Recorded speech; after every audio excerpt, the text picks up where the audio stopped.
ఇస్సాకుని చూసి ఫిలిస్తీన్లు ఎలాగ దేవుని హస్తం అతను తోడుగా ఉందనుకుంటున్నారో, ఈ రోజు మిమ్మల్ని చూసి దేవుని హస్తము మీకు తోడుగా ఉందని అనేకులు తెలుసుకోబోతున్నారు. వాళ్ళు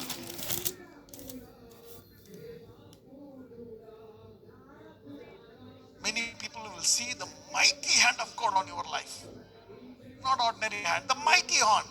That's how they will know the mighty God. Hallelujah.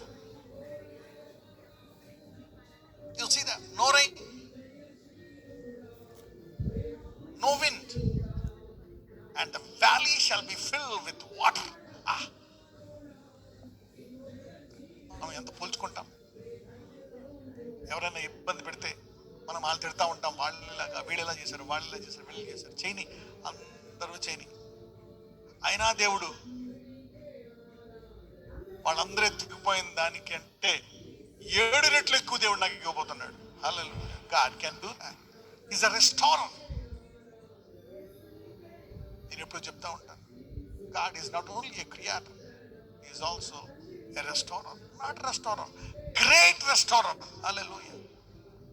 అప్పది నువ్వు దొంగిలించినప్పుడు నీ దగ్గర నుంచి నువ్వు మళ్ళీ దేవుని వద్దకు వెళ్ళి వాళ్ళ మీద తిరుగుబాటు చేసి వాళ్ళని దూషించి వాళ్ళ మీద పగబెట్టుకుని కంటే నువ్వు మళ్ళీ దేవుని దగ్గరికి వచ్చి, ప్రభువా ఇలా జరిగింది నాకంటే దేవుడు నీకు 2 రెట్లు తిరిగి ఇవ్వాలా.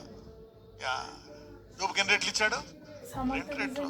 కొట్టుకున్న పశ్చాత్తాపడి మళ్ళీ ఆయన సన్నిధికి వస్తే తిరిగి మళ్ళీ అనుకోవచ్చు, ఇక నాకు ఎవ్వరు తెలియదు, నేను ఇంతే అని ఫిక్స్ అయిపోయానేమో. ఈరోజు నీకు ఎవ్వరు తెలియకపోయినా, ఎవ్వరు సహాయం లేకపోయినా నీ లోయ నీళ్ళతో నిండుకుంటుంది. This December, the hand of God will visit every believer in Jesus' name. Right. Isaiah 41, 18 to 20. యెషయా గ్రంథం 41, 18 నుంచి 20.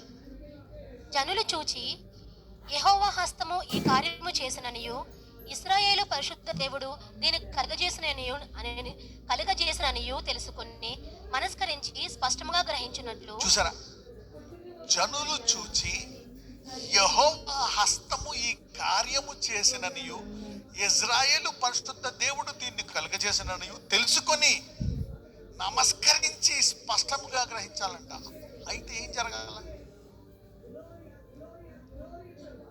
అంటే దేవుని హస్తము నీ మీద కార్యము చేసి ఇది దేవుడే కలుగజేశాడని తెలుసుకొని నిన్ను గౌరవించి ఆ దేవుడికి నమస్కరించాలంటే ఏం చేయాలా?